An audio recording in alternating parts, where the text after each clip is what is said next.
Looks like your note taker's here. I don't see Laura anywhere. I don't see Laura.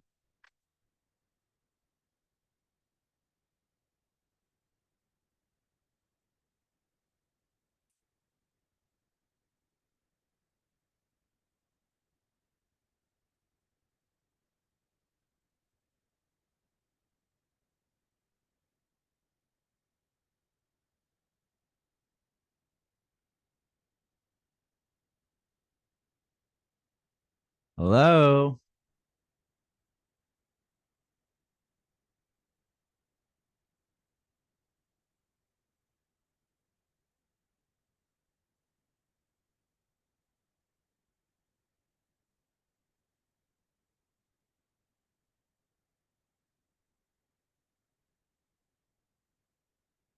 Can you hear me?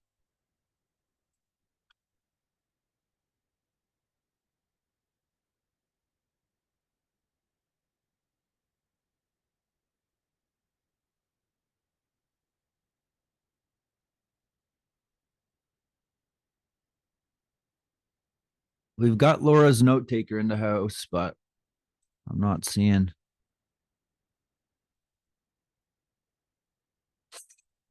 anything else here.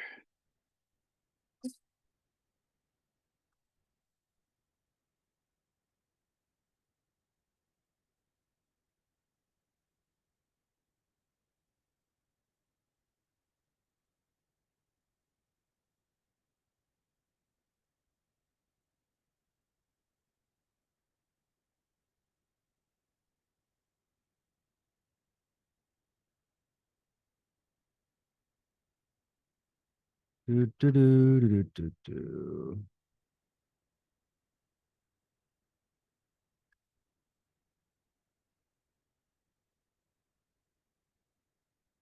Hmm.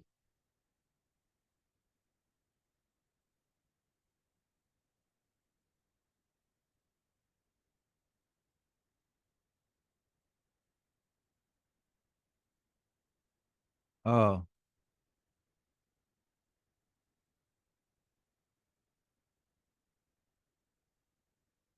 Oh, there. Hey, Alex. Oh, hello. Mhm. There you are. I was like, Laura's note taker's here, but I don't see Laura anywhere. That's it. What? Laura's note takers here. That's so interesting. I didn't even know. That's so interesting. Who is Laura's note taker? I don't know. Is this a did you enter with that? No? Are you serious? That's so odd. I love this.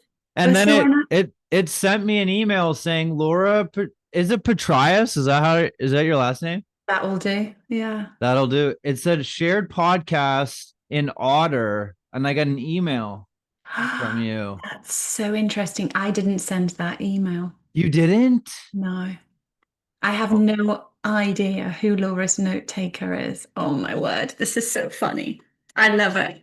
We'll just well, let it be. should we let it be? Should we let it stay in here with We just us? let it be. Yeah, so like, can we like I'm so curious because so their sound and their camera is off. I just don't know.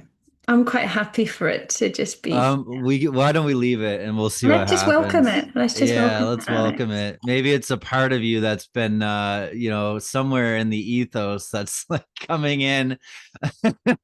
Laura, you forgot about me. Oh my God, I Uh, love that. I love that, Alex. Good to Mm, be with you. Nice to see you again. lovely to see you. How are you? I'm good. So I'm fresh coming back from Sweden, doing a really nice IFS, non-dual IFS, kind of like a satsang meditation there No mind. for this festival called No Mind, which is like so intriguing because like, the paradox of going to something called no mind, and yet here we are talking about parts of the mind. So it's like, Well, is that where duon is it duonity? How do you yeah. pronounce that? Yeah, that's right. Yeah, yeah. So that's like, so duonity looks at kind of multi-unity. It's really a fancy name for really kind of non-dual IFS. It's like the multiplicity within unity and unity giving birth to multiplicity. And, it kind of takes us back to the chicken or the egg. It's like, well, which came first? It's like, well, actually, they co-emerge. Um, Maybe what we do before we go into all that, let's lay the groundwork here for because I everybody. can see something is like getting out, isn't it? Wanting to be shared. Yeah, yeah. Um, I'm gonna introduce you first. Yeah, Uh, that'll do. all right. So today on the podcast, I'm honored to welcome someone whose work beautifully bridges the realms of depth psychology, trauma healing, and non-dual spirituality. Dr. Laura Patryas. Laura is an IFS therapist, ordained spiritual minister, and metaphysics scholar, musician, artist, and author of Awaken to Love, reclaiming wholeness through embodied non-duality, Jungian wisdom, psychosynthesis, and internal family systems. But wait, what makes her work truly unique is her concept of duonity, a term she coined to describe the lived experience of wholeness that includes both the divine essence and our very human parts.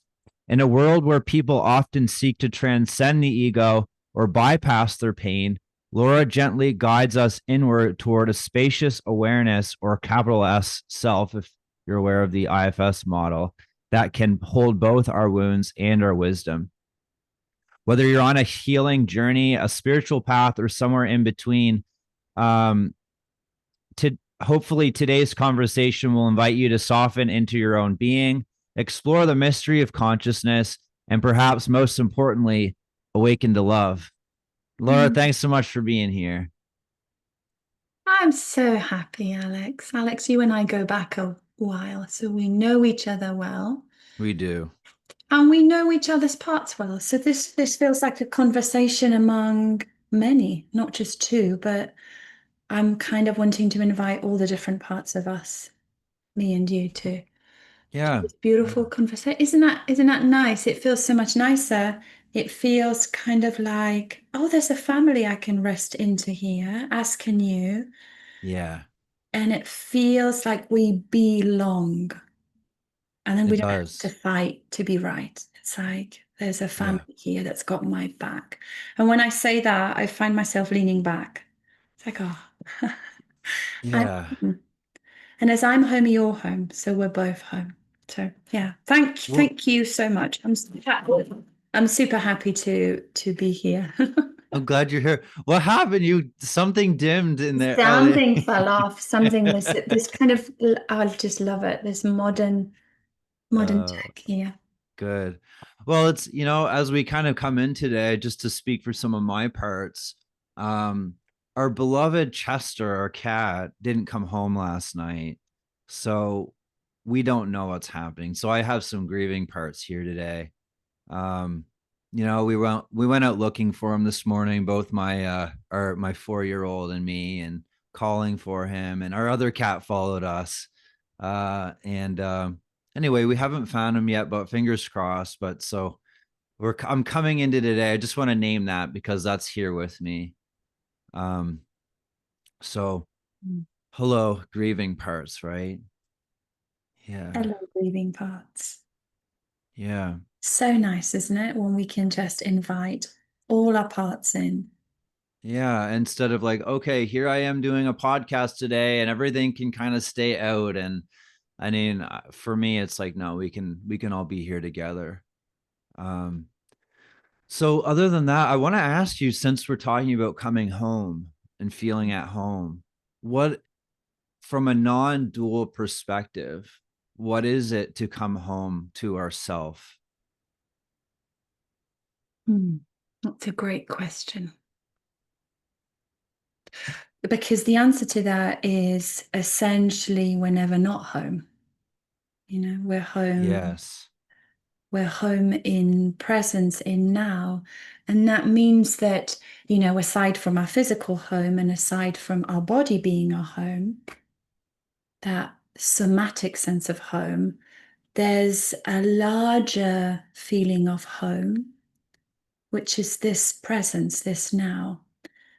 Um, and actually, that home is before I manifest as Laura. It's the face before I was born. That's what that home is. Yeah. Some people call it God. Yeah. Some people have different names for it. Buddha, Jesus, Allah, Krishna, Shiva. But it's the home before. I just call it presence, really, because I think that's just, and it's a subtly different word than somatic presence or psychological presence. Mm-hmm. So presence, we could say it's like three things. You have like somatic presence, like, oh, I can feel my feet on the floor. I feel my body to be here. We can have psychological presence where it's like, oh, I'm consciously aware that there's a part of me that is, oh, this could be a self-like part, is helping me to navigate this interrelational realm that we've entered into. But there's also the presence, the kind of total presence that makes any of the somatic presence and psychological presence possible in the first place. So that for me is home. But and so different parts of me actually like different iterations of, Yeah. right? I have Yeah. tiny little parts that really love to be in my actual physical home. Yeah, like curled up on the sofa, cup of tea, a good book, and they're like, oh, this feels really good. Yeah. Yeah. Some other parts of me really enjoy a physical, kind of like a felt sense of, oh, I'm close into my heart here. I can sense my heart beating, and I can also sense the center of this kind of the center of my chest, the spiritual heart. So there's some other parts that really enjoy that. And then there's just a kind of knowing of Mm-hmm. presence. It's funny because I was talking to my daughter about my daughter's 10. And so sometimes she has anxious parts about dying Yeah. and maybe about me dying, yeah, mommy dying. And Mila knows about self. She knows about kind of the metaphysical aspect of self. And so when I've answered her previously about, but darling, I cannot die. You know this. And she says, yeah, I know, but I don't care about that. I just want your body.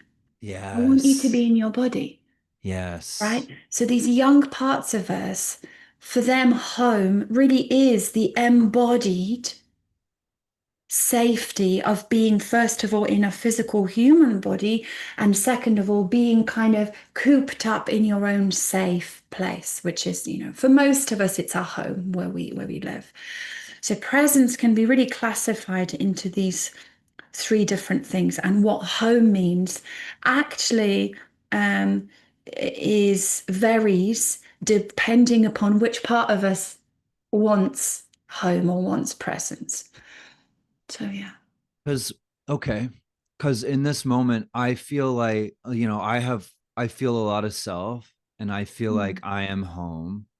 I'm home in my house, I'm home in my body, and I'm home in the larger spacious awareness of self.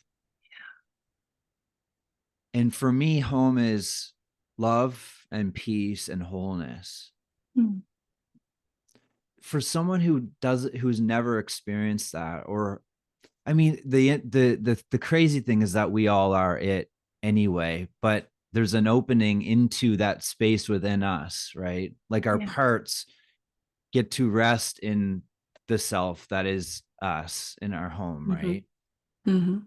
For someone who hasn't experienced that, how does someone, let's say someone is new to the spiritual path, how does someone make sense of that, I guess? Like why does someone care about doing that, about working on themselves to access this place within us that is ourself or that is home? Mm. I mean, different parts want different things. I know people who are perfectly happy, who I would kind of say they're awake, but they're not necessarily on the path, right? Like all Okay. these satisfied, embodied, grounded, earthy farmers. There's so many farmers here in Britain who just like living out their best life, and they're just plowing the field. They're very zen in a way. Right. They're just when they're plowing a field, they're just plowing a field. They're not thinking about, I need to be on that podcast, or I need to be doing this, I need to be earning whatever money. They're like, I'm just here plowing the field. So there's something quite zen about that. Yeah. Mm. So I suppose it's the seeker part, isn't it? It's the seeker part that kind of actively has us on the path. Oh, and I have so much. As I say, the seeker part, I can't help but there's like a compassionate field that envelops the seeker, because it Yeah. isn't just the seeking part, just the most hardworking. Yes. There is. Yeah. There is that beautiful Self-like almost. self-like. That is right. There is that beautiful Mary Oliver poem called The Wild Geese, and it's like, I think she opens up with, you don't have to walk on your knees for 1,000 miles. And it feels like these seeking parts are just crawling on the knees, like, when will I find peace? And that tells us about how much pain they're in, Yes. right? That's right. And that That's right. like just brings tears to my eyes, because that amount of pain, and it, as I'm saying this, what comes to me is the Jungian quote about your tree branches can't reach up to the kind of the highest heaven, to the highest light, unless your roots go down to the deepest depths. And it's like these parts are in so much pain, and they somehow know that on the other side of that pain, deep, deep down, far, far in, there is this brilliant light. There is this Mm. total peace, total home. And I think they're right. In fact, I know they're right. I think, when in IFS we talk about being the hope merchant, right? Yeah. So if I was to do a little bit of hope merchanting now, I would say you're completely right. My good news for all seeking parts is that you're completely right. There is the brilliant light that you're seeking. And actually, the wound is the portal. Yes. We have to go through it. We almost have to go. Here's what the paradox of the journey is. And you know this, I'm not telling you anything new, but it's like But you for people who almost, are listening, right, but for this people might who be are the first listening, time, right, that they hear it. right, you almost like you go through this really difficult, sometimes we call it dark night of the soul, and that's Yes. so crushingly painful. But then when you pop out the other side, you almost have to laugh to yourself, because you go, oh my gosh, I didn't have to really do all this digging, except you did. It's like, you're laughing like Well, God's you just play, get right? it. I mean, God's play. It's God's place. So it's like the seeking parts are the ones that get us on this journey. I don't feel not everyone has those seeking parts, actually. Yeah. Not everyone has that seeking part. And that makes total sense. Well, for me, it's been like this whole journey. I think, I think I've, you know, from one perspective, I've always been on the spiritual path, but from another perspective, a part of me has been the seeking part has been on a spiritual path for 9 years now. And in the beginning, it started like I had this concept of enlightenment, which Mm, sounded really nice, transcending the ego, ultimate peace, love, and right, no more suffering. yeah. um so my path was focused on transcending the ego and kind of denying my humanity to get to some peak experience, right? And that was great, but what looking back, I see the part of me that was doing it. It was I'm going to sit and I'm going to meditate for 2 hours a day, which is fine. But I was doing it from the seeking part. So I wasn't opening into anything I wasn't opening into the self. I was like, this is what I do. And I sit like this and you know, which I think is necessary. It's like, it's how it starts. And then, and my system was organized in a way where my pain was not nearly at the surface. So I was like getting through, I had a job, I had this, everything was relatively stable. And then I got into my current relationship. Well, actually, a relationship ended. I got into my current relationship and shit hit the fan. And that's when all of my pain started coming up. And the path changed from getting to some spiritual high peak to, okay, now I have to really work on myself. So the pain forced me into the spiritual dimensions. Like, as you're saying, right? The wound is the portal. Yeah. And then I found IFS, and then I learned about the self, and then I learned about parts, and then I found that, right? But it wasn't until I really started being in the depths of pain that it forced me to work on myself in a way where I started to feel more, I don't know, get higher, if you will. Yeah. Yeah. And it's a curious use of higher, isn't it? Because in the non-dual teachings, there is no hierarchy of sorts. We already, if we really say that we're already ourself, then how can you ever leave self? How does self ever get lost? It Right. does appear like it, doesn't it? It It does appear that does. we get, yeah, I mean, it really does. We do appear to get blended or hijacked by, parts with different needs, parts with different pains. And So but is that then an ultimately, illusion? no, no, it's just an experience of, we could call that a different mode, but it's not a hierarchical setup. Right. Sometimes we can, what I have seen in some groups, um, is that sometimes we can weaponize the idea of self, being in self. There is almost like a fanatical, feverish, like, are you in self, right? Yeah. Or people sometimes say, well, that's a part, like, which part of you saying this? Right. It's like a, it's like a little, it's like a little jibe. And no, it's not, it's really not like that. When you really truly are sitting with the non-dual teachings, you already see the other person as self. And so you Okay. don't have to have the need to say, there's a part here, or are you in self? It's like, I already see you as that. And let's get Yeah. curious about what's showing up in consciousness right now. Got it. So maybe to help people understand that a little bit better, can you talk a bit about what is non-dualism?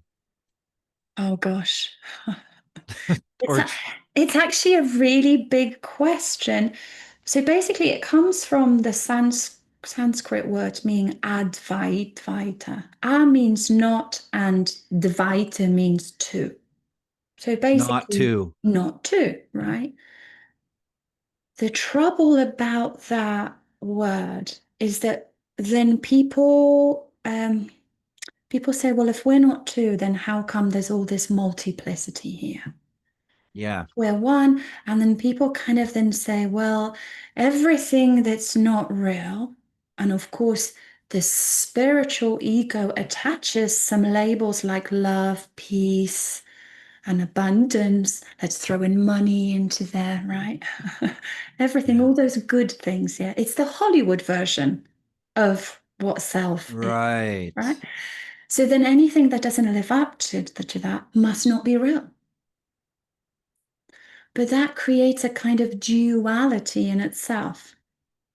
Because you're Okay. saying there's something that's not real here. Well, how can that be? If my version of what non-dual means is there's no separation in between any experience in now. in the present moment now. So Okay. so that means everything is completely linked. It's a little bit like, there's a really nice way of putting this.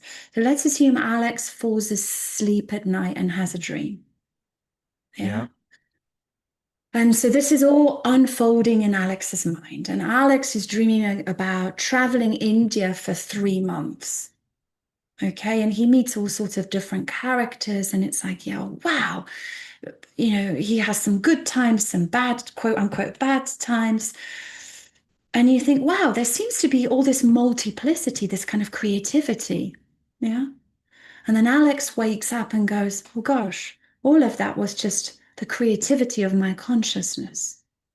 Right. What I pose is that the activity of me, you, let's include Donald Trump, the activity of everything that's going on in this world right now, and the planets and the whole universe, and however many universes there may or may not be, is simply the activity of greater consciousness, which is one. It's ultimately one. Just like in Alex's dream, it appeared to be multiple things.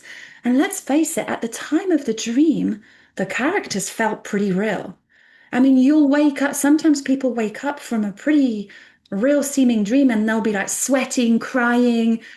It feels real. Infatuated in love, Infatuated in love, yeah? thinking All about their sorts of dream things. image for days on For end. days Like, on end. Sometimes dreams stay with us for years, mhm. right? So we can agree, all of us, that at the time of the dream, from the perspective of the dream character, it feels very real. Yes. But then look, you wake up and you go, wow, all of that was just the It's like, creativity whew. of my Oh my consciousness. Yes, gosh. sometimes we're Wow. pleased it wasn't real, and other times Yes. it's like I want to go back to that dream because that was really nice. Yes. So we're simply, so just as on the inside of each of our minds, yours and mine and 8 billion others on this planet, there's these parts. You and I are part of something greater than, of a greater cosmic mind, we could call it. So that's what non-duality means. It's simply non-separate creativity of consciousness. And how does that practically, how Yes. does that help us? Yeah, great. It's all right. You know, but how Well, does, actually, here's the thing. It doesn't. Well, it does and it doesn't. So sometimes people want to interact with non-dual teachings as they interact with therapy. Non-duality is not therapy, okay. right? It's simply um, a way of attuning to reality that is larger, more interconnected than ours. But it's not therapy. But people try to make it therapy. They try to make it dogma. Yeah. So Okay. long as I hold that whatever is negative is unreal and everything's positive is real, then I feel good. Then I can bypass everything that's negative. And it's Oh, kind of it kind of enters a really bizarre therapeutic realm. And this is why we have non-dual IFS, right. right? So IFS is the therapeutic facet. Non-duality is simply kind of you could say a larger um, presence that holds all of that. The kind of the therapeutic realm. And I think in No Bad Parts, um, Dick mentions this. Dick mentions non-dual presence, as in the way the self as a wave shows up, this kind of transpersonal, transcendental presence. But Okay. try ordering a train ticket whilst being completely the wave. Well, it ain't gonna happen. So we need our part. Self needs our parts, and our parts need self. Spot on. That's all Because right. this wave or this greater consciousness needs to have parts to filter through a reality, and in order to be able to interact with the reality, and parts need self. Why? And then why do parts need self then? I mean, Yeah, so it goes back to the chicken or the egg thing, and you're not going to be able to tease that apart. So long as you manifest as Alex and I manifest as this thing called Laura right now, this object in consciousness, we could say it in a poetic sense, God is just dreaming us right now. And hey, it seems to be an okay dream. I'm quite pleased about this dream of Laura in Mm, this moment in time. But so long as I manifest as this character called Laura, there must be a co-emergence of self with parts. mhm, Yeah. It's a bit like for us to take a breath, there must be lungs. For us to take a breath, there must be oxygen. And so you start to see everything as a systemic presence, right? In order for me to be here, there must be lungs, there must be breath, there must be oxygen. And so it's like a symphony of creativity going on all the time. got it. Okay. So Yeah. you cannot be self. And this is why the pure answer to, are you in self? Well, of course I'm in self, but also in self, I'm in parts too. Self is parts, parts is self in that non-dual teachings. And I think the temptation in some teachings is to place undue emphasis on self, what it means to be in self. And then we start, and then I just did my level 3 with C. Sykes, which was so beautiful. And one of her quotes was just, I thought, gosh, Cece, you've really got it. It said, self is not happiness. Self is awareness. Self-awareness. And I loved that because how many of us are on this mill for happiness? Right. We come to IFS therapy for happiness. No bad thing. It makes total sense, right? I can validate the parts that are seeking happiness. But the non-duality piece is saying we've attached undue labels and emphasis on happiness in the first place. See, I find myself wanting to like, and this is a part of me wants to try and hold on to what you're saying, but Yeah. it's having a really hard time holding on to what you're saying, Yeah. because every question seems to be met with, but it's is and it's not, it's like there's like it's hard, you can't hold it. You can't.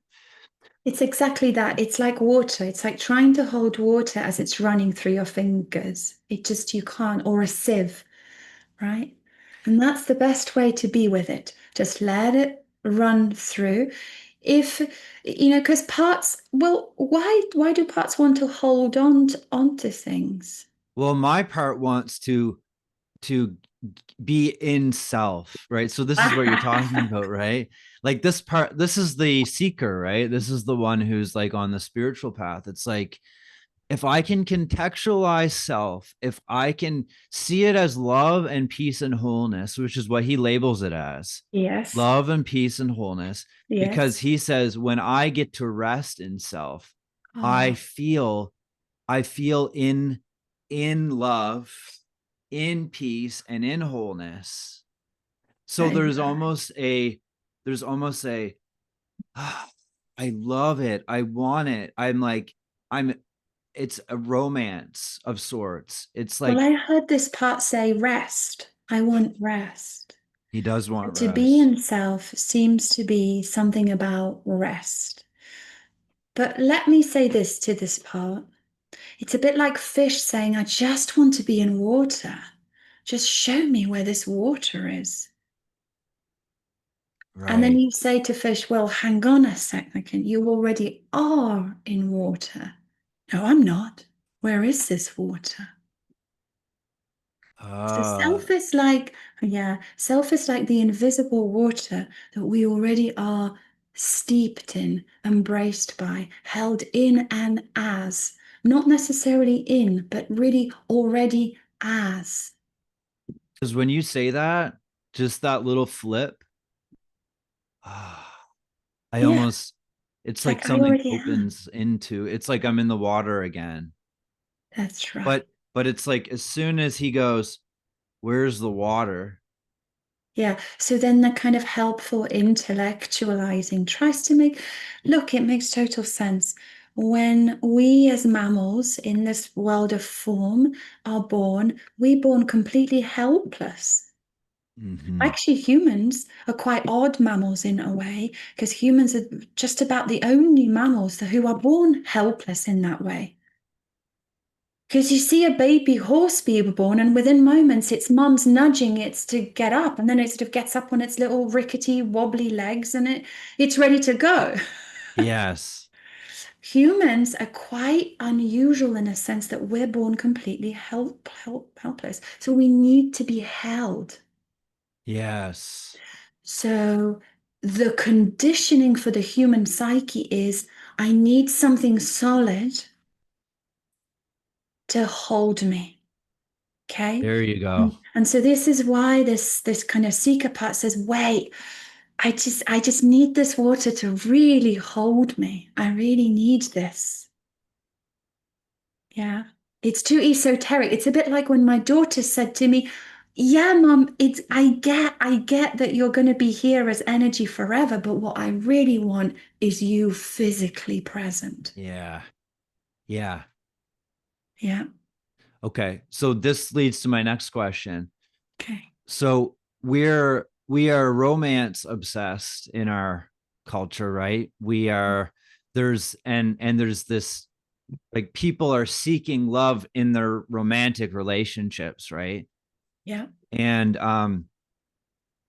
so for probably most of the listeners that you're going to be speaking to are folks, I think I've got, like, there's 36,000 people who have attachment issues, Mm.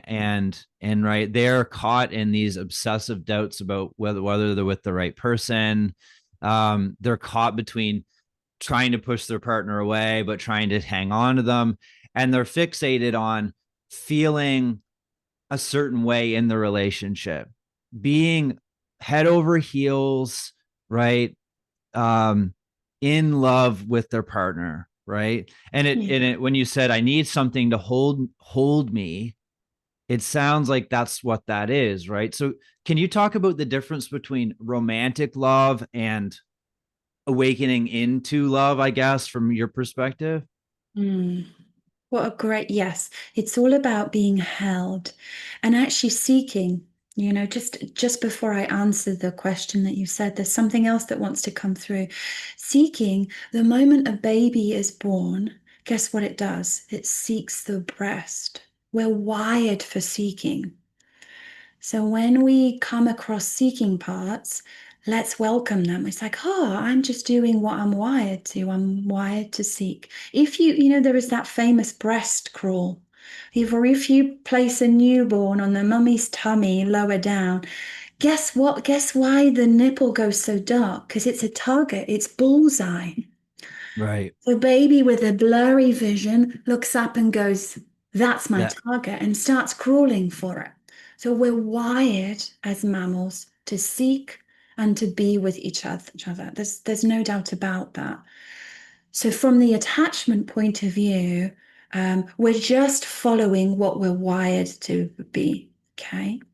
But so the Greeks had, I don't know, 5 different types of love, Oh, didn't did they? we're a bit impoverished on love in our Western world, I must say. We're sort of, we kind of look at love as man meets woman, they get married. Kind of, it's such an impoverished. It is. Can we expand our palette of what love is, right? Yeah. And I think this is why we get in such a pickle with it, because our palette is so reduced that we put all our stakes on this one type of love, right? But the Greeks had 5 different types of love, and agape, which is the kind of this unconditional love that's very similar to the non-dual love, that is the one that's really settles something quite deep inside. Yeah. And it's the one that with attachment healing, with therapy, with IFS work, we can also look at this. How can I recognize that I'm already being embraced by this loving waters that I'm in? And Yeah. then we can really love, we can unattached love. Yeah.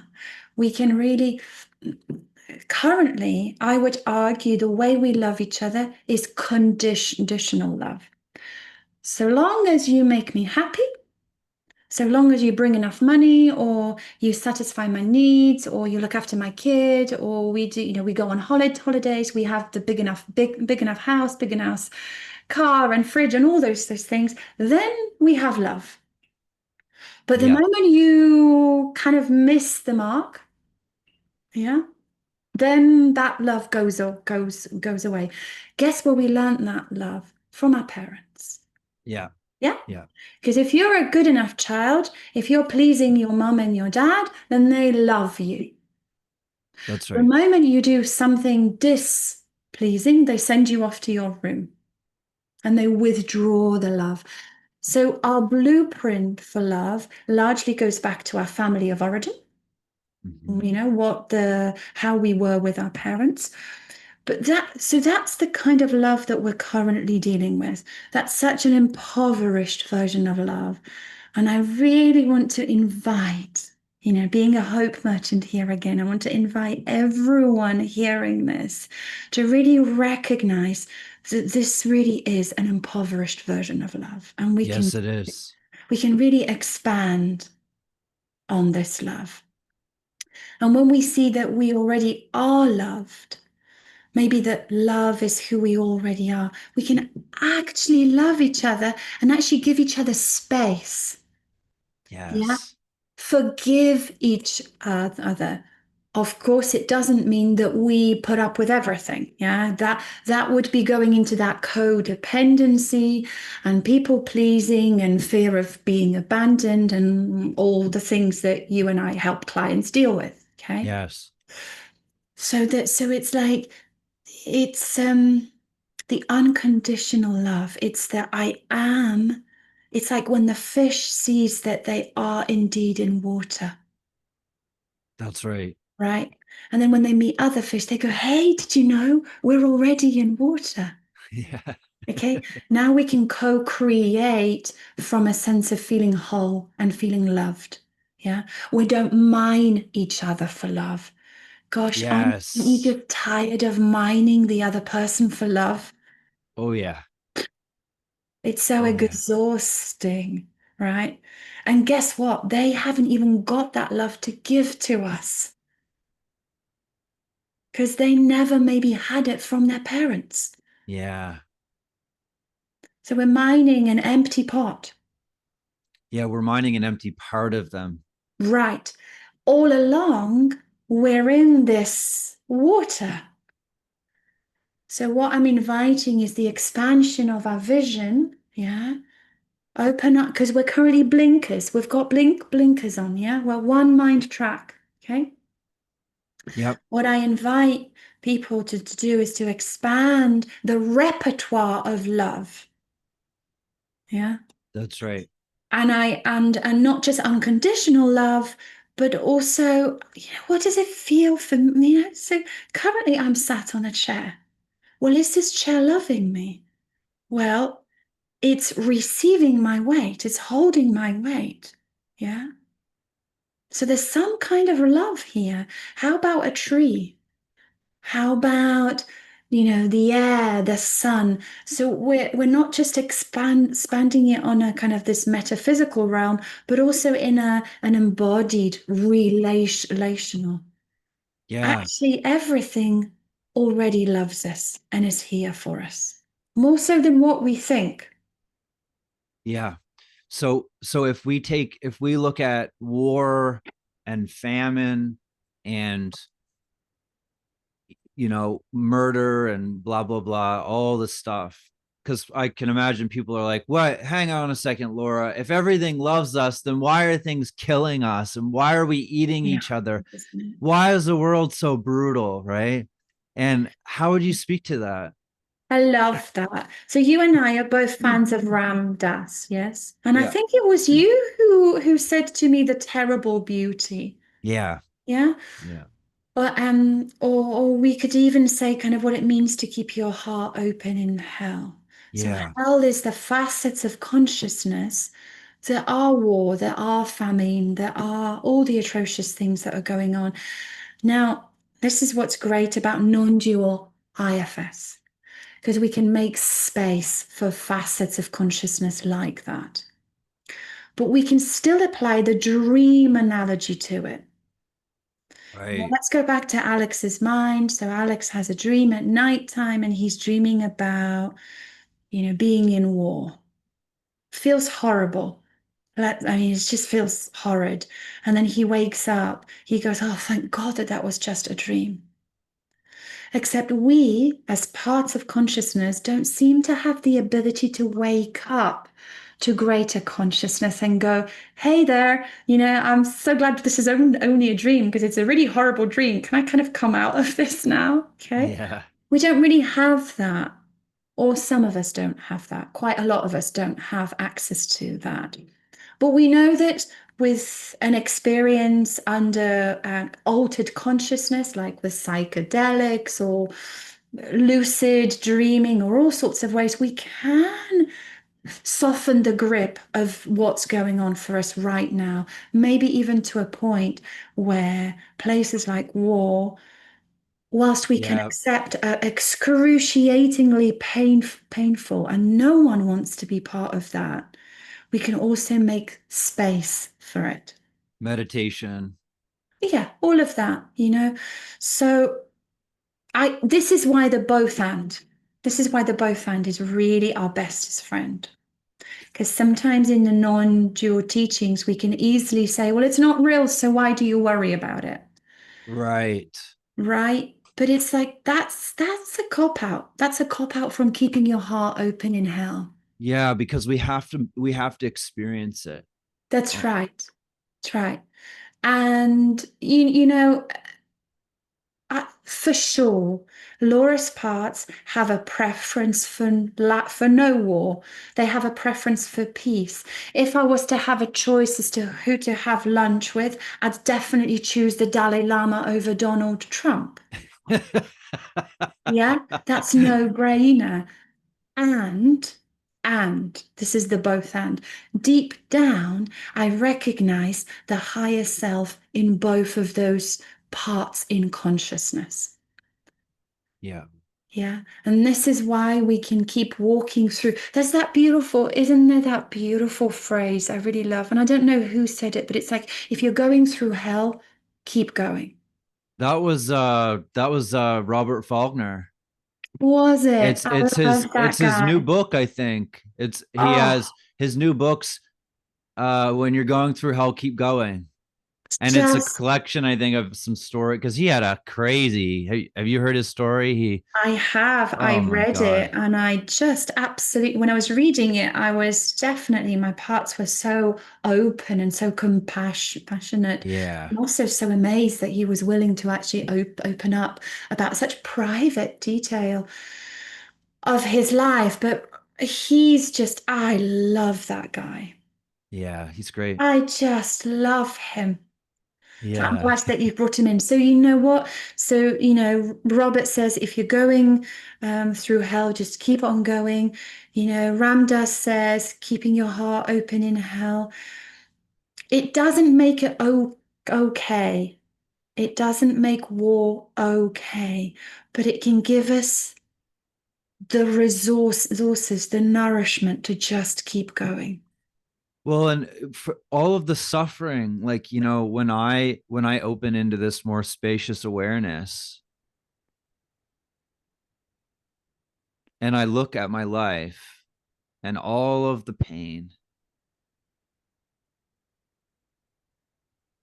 there's a as terrible as it is, it's it's a blessing. There's blessing there. It's like, Yeah. you know, there's it's all for, it feels like it's all perfect. It's all Yeah. laid out. It's Yeah. like I had, you Yeah. know, It's just the idea of being able to zoom out far enough. So, look, we all appreciate paintings, art, music, movies because they have contrast. Yeah. right, Who would go to an art gallery filled with white canvases? right. We go to an art gallery because of the paintings have such depth and so many layers. Yeah. You can almost see through it and go, oh my gosh, this has lived multiple lives, it feels like, through the artist. And the same thing happens, if you zoom in, let's assume a picture of a flower. You zoom in on the dark parts, pretty dark. Gosh, I wouldn't want to be there for too long. But if you keep zooming out and zooming out and zooming out, go, oh my gosh, look at the petals and look at the light hitting the petals, how beautiful this image is.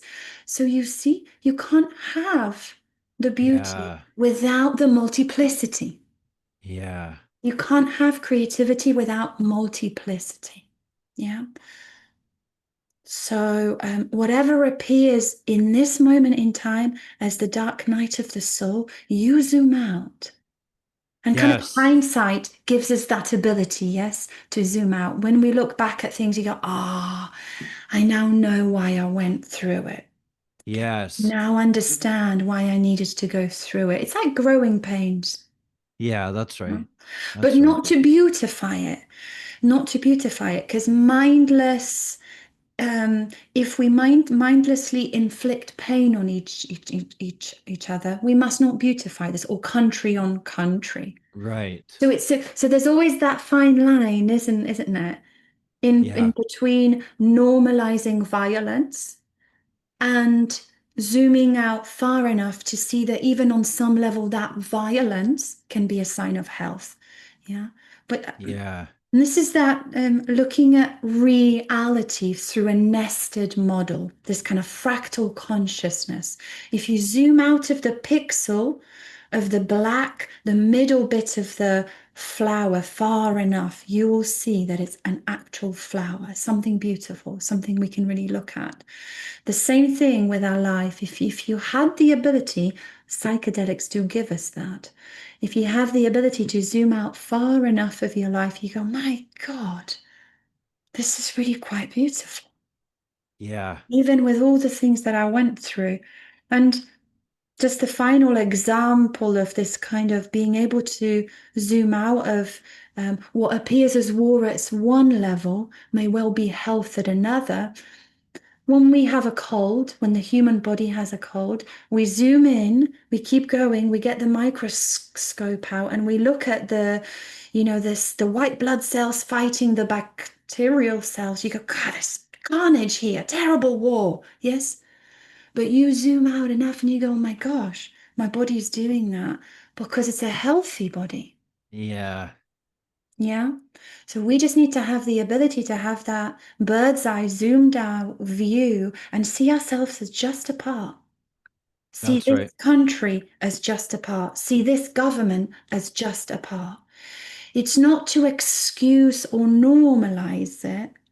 It's to simply place it into a context where we can be with it and make sense of it and continue to keep our hearts open.